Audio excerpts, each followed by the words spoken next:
अब हमारे लिए दूसरा विकल्प तैयार हो गया कि हमारा अगला नेता जो भी होगा वो ड्राइवर होगा और ड्राइवर ही बनेगा। बीच में कई जो चालान हैं वो ट्रैफिक पुलिस ने नाजायज़ किए थे। नमस्कार, आप देख रहे हैं द न्यूज़ 15। मैं स्नेहा आपके साथ। इस वक्त मैं मौजूद हूँ जंतर मंतर के धरना स्थल पे, जहाँ पे लोग अभी भी प्रोटेस्ट कर रहे हैं।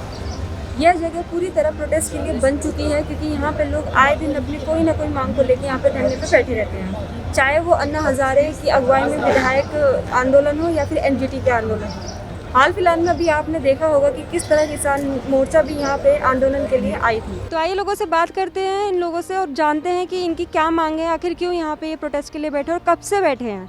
तो सरकार इनकी मांगे क्यों नहीं सुन रही है, तो चलिए इनकी तरफ। आपका नाम सर? नीरज भाई। तो सर आपकी क्या मांग है, आप मतलब कब से बैठे हैं यहाँ पे धरने पे? आज सुबह 10 बजे से बैठे हैं। हमारी मांग भारत सरकार से है, ड्राइवरों के लिए ड्राइवर का आयोग बने। जैसे यहाँ पर अल्पसंख्यक आयोग है, पिछड़ा आयोग है, SC ST आयोग है, ऐसे ड्राइवरों के लिए ड्राइवर आयोग जो है भारत सरकार बनाए, वो हमारी प्रमुख मांग है। दूसरा, जो ड्राइवर कहीं पर उसकी आकस्मिक दुर्घटना में मृत्यु हो जाती है या अपाहिज होता है, उनके परिवार को भारत सरकार प्रधानमंत्री राहत कोष से और मुख्यमंत्री राज्य सरकार ने अपने राहत कोष से उनको मदद दें, ताकि उनका परिवार टूट न सके, जो कि अभी वो नहीं हो रहा। ये हमारी प्रमुख मांग है। सर आपको लगता है कि अगर आप धरने पे बैठे हो तो सरकार आपकी मांग सुनेगी, आप जो चाहते हो मिलेगा आपको? बिल्कुल, मांगने से ही सारी चीज़ें मिली हुई है और हम उसके लिए जो है अगली रणनीति बनाए हुए हैं कि पूरे देश के ड्राइवर भाइयों को, ट्रांसपोर्टर भाइयों को हम अपने जनसेवा ड्राइवर पार्टी के माध्यम से जोड़ेंगे और एक मजबूत जनाधार बना करके हम अपने ड्राइवर भाइयों को प्रतिनिधि के रूप में इस देश के अंदर भेजेंगे। और हमारे प्रतिनिधि बन करके अगर ये सरकार नहीं सुनेगी तो हमारे ये प्रतिनिधि इन सब व्यवस्थाओं को बदलेंगे, यही हमें पूरी आशा है। और हम चाहते हैं कि माननीय प्रधानमंत्री जी हमारे ड्राइवरों की आवाज़ को सुने और उनके लिए कुछ ऐसा करें कि जिससे उनकी वाहवाही हो कि हाँ, हमारे प्रधानमंत्री जी ने ये किया है। उनको एक अवसर हम देना चाह रहे हैं, अन्यथा अब हमारे लिए दूसरा विकल्प तैयार हो गया कि हमारा अगला नेता जो भी होगा वो ड्राइवर होगा और ड्राइवर ही बनेगा। धन्यवाद। सर अगर सरकार आपकी मांग नहीं सुनती है तो आप कब तक यहाँ पे धरने पे बैठे रहेंगे? फ़िलहाल तो जी आज ये धरना कोई हमारा ज़्यादा बड़ा नहीं था। हम कुछ लोग महाराष्ट्र से आए हैं, कुछ गुजरात से आए हैं, कुछ पंजाब से, कुछ दिल्ली से। तो आज ये एक हमने शुरुआत करी है छोटी सी, कि आज तक हम दूसरी पार्टियों को ही वोट डालते आए हैं।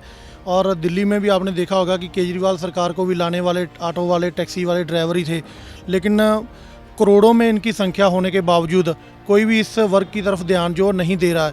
और एक 9 सितंबर 2019 को एक कमेटी बनी थी, देश के ट्रांसपोर्ट मंत्री नितिन गडकरी जी ने बनाई थी, कि जिसमें ड्राइवर को कंपनसेशन में 20 लाख का बीमा, 10 लाख दुर्घटना बीमा और उसके बाद पेंशन योजना में लेके आया जाएगा। लेकिन वो 3 मेंबरी कमेटी ने अभी तक कोई भी डिसीजन नहीं दिया। 2021 भी आ गया। आज ड्राइवर कहीं पर भी रोड पे निकलता है, कभी RTO रोक लेता है, कभी पुलिस रोक लेती है, कभी DTO रोक लेता है। जगह जगह पे ड्राइवर एक शोषण का शिकार हो रहा है। अगर हम अकेले ट्रक वालों की बात करें तो 125 करोड़ ट्रक चलता है हिंदुस्तान में, और एक ट्रक के ऊपर 2 ड्राइवर होते हैं, एक हेल्पर होता है। तो हमारी वहीं पर ही संख्या 5 करोड़ के करीब हो जाती है। दिल्ली NCR की हम बात कर लें तो 4,90,000 के करीब ड्राइवर दिल्ली के अंदर है। लेकिन कहीं पर भी कोई भी सरकार इनका सहारा तो ले लेती है, तो लेकिन इनको कोई सोचता है इनकी तरफ, इनके परिवार की तरफ देखता नहीं है। आज मजबूरन हमने इकट्ठे हुए हैं सारे लोग, और नए साल पे हम एक ऐलान करना चाह रहे हैं कि अब जो ड्राइवर है, जैसे सब लोगों को हमने वोट दे के देखा है कि कम से कम एक अपनी पार्टी बना ली जाए। इस किसान मूवमेंट भी है, 24 करोड़ के करीब किसान है देश के अंदर। उनको जब अपने हक मांगने के लिए 1 साल से ज़्यादा समय लग गया है, तो हमें कहाँ ये सरकार जल्दी हमारे हक देगी। तो हम किसानों के साथ भी अपना टाई अप करेंगे, और पब्लिक को भी, जिनको दूध सब्जियां हमने कोरोना में भिजवाई है, पब्लिक को भी हम अपने साथ जोड़ेंगे कि असल देश के अंतरिक्ष सिपाही है जिसकी तरफ किसी का ध्यान नहीं जा रहा, जिसको एक बड़ा बदनाम चेहरा करके रख दिया गया है हिंदुस्तान के अंदर। ड्राइवर एक सारथी है। ड्राइवर, अब श्री कृष्ण भगवान जी भी एक टाइम उन्होंने महाभारत में उनका रथ चलाया था अर्जुन जी का। तो वो जंग जीती गई थी। तो इनको एक सारथी के नज़र से देखे। पब्लिक से भी हम अपील करते हैं कि पब्लिक भी हमारे अच्छे गुण देखे, क्योंकि कोरोना में हमने कोई लोग फंसे थे उनको टैक्सियों में उनके घर तक पहुंचाया, दूध सब्जियों को पहुंचाया, सब सारा देश लॉकडाउन झेल रहा था, तो ये ड्राइवर ही थे जो देश के अंदर काम कर रहे थे। फिर भी किसी एक मंत्री का, किसी एमपी का ये बयान नहीं आता कि इनको भी मान सम्मान दे दिया जाए। बदले में हाँ, हमें चलान बहुत दिए गए, लाखों रुपए के चलान काटे गए दिल्ली के अंदर। दिल्ली अकेली नहीं 50 करोड़ का चलान के ऊपर रेवेन्यू कमाया, तरह तरह की चीज़ें लगा के, तरह तरह की धारें लगा के, तो देश में कितना लगा होगा। ये आज इतने हालात ड्राइवर के ख़राब हैं, इनको बदलने का अब हमें समय आ गया। इनको भी हमने दिखाना है कि हम एक सारथी का रूप हैं, हमें सारथी के तौर पे काम करना है। सरकारों को भी दिखाना है कि हमारी संख्या जो वो 10 करोड़ से ऊपर है। आने वाले टाइम में जो हम इसकी स्ट्रेटजी अपनी बना रहे हैं, पूरी यूनियन है देश के अंदर बहुत सारी ड्राइवरों की, उनको भी हम अपील अब करना चाह रहे हैं। आपके माध्यम से भी, आपके चैनल का भी धन्यवाद कर रहे हैं कि आप यहाँ पर पहुँचे हैं, हमारी तकलीफ़ को आपने अपने कैमरे में कैद किया है। और इसके माध्यम से हम पूरी देश की यूनियनों को जोड़ के और अपने ज़िलों में, अपनी तहसीलों में, अपने डिस्ट्रिक्ट लेवल पे पूरा सिस्टम गठन करके आने वाले 1 तारीख को हम इलेक्शन का बाईकाट करने का सोच रहे हैं। वो करके उसके बाद अपनी पार्टी को अपना रनअप करके किसी न किसी अच्छे सहयोग के साथ आगे बढ़ाएंगे हम। सरकार ऐसे नहीं मानेगी तो फिर वो केजरीवाल जी के बोल है ना, तो सिस्टम को सही करने के लिए सिस्टम में जाना पड़ेगा। तो हम भी एक प्रयास करके देख लेते हैं कि करोड़ों की संख्या, हमें तो हमारे ड्राइवर भाई 1-1 रुपया भी दे देंगे तो हमारे पास 10 करोड़ रुपया फंड आ जाएगा। तो हम उसी पैसे से उनकी तकदीर बदलने की हिम्मत रखते हैं।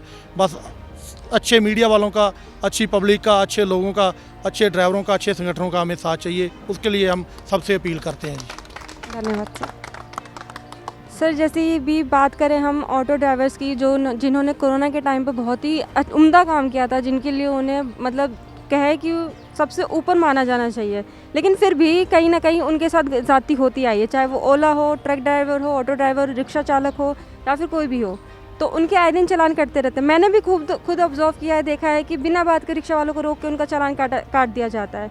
तो ऐसे में आप क्या कहना चाहेंगे कि ट्रैफिक पुलिस अपना काम करती है, अपनी जेब भरने का काम करती है? देखिए, ये जो आपका सवाल है बहुत उम्दा सवाल है, ठीक है। इसमें मैं अपने जो जितने भी हमारे ड्राइवर हैं उनको मैं कहूँगा, आप रूल फॉलो कीजिए, रूल को फॉलो कीजिए, ताकि कोई भी आप पे कोई भी ऑब्जेक्शन ना कर पाए, चालान ना कर पाए। कहीं ना कहीं प्रशासन भी है जो वो कई बार चालकों के साथ नाइंसाफ़ी कर जाता है। तो इसमें जो है दोनों तरफ से होना चाहिए, और इसमें मैं यही कहूँगा कि सब लोग इसमें आपस में एक तालमेल बना के चलें ताकि चालान कम से कम हो। हाँ, बीच में कई जो चालान हैं वो ट्रैफिक पुलिस ने नाजायज़ किए थे। जैसे पिछले साल हम बात करें तो अपना जो टैक्सी वाले हैं उनके लाखों में चालान आए थे, जिनका जो चालान का अमाउंट था वो करोड़ों में चला गया था। उसके लिए हमने जो है गवर्नमेंट को कई बार लेटर लिखे, कई बार उनको बताया, जताया, तब जाके इस साल में आके वो स्पीड का उन्होंने थोड़ा सा ठीक किया था। तो कहीं ना कहीं उनकी तरफ से भी नाइंसाफ़ी हो जाती। धन्यवाद सर। मैं स्नेहा, कैमरामैन सुमित के साथ द न्यूज़ 15।